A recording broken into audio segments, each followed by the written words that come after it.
message ni PBBM with that? May ceasefire ba?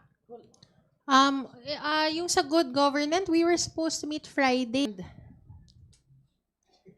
I remember ako yun, I actually called the chairman na nabanggit nga ng ating vice president na she was going to skip the NBI, yung patawag ng NBI, dahil kailangan niyang pumunta sa hearing. Actually, dapat nung Friday nag-hearing tayo. And then, for sure naman, within the day or tomorrow, maglalabas kami ng schedule. Kasi in the first place, we're not in war with anybody. We are not doing this against anybody. We are actually doing our job.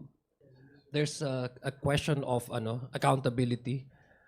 There's the issue on upholding transparency in government affairs. Ito po ay mandato ng legislatura. Ito po ay binigay ng Constitution na dapat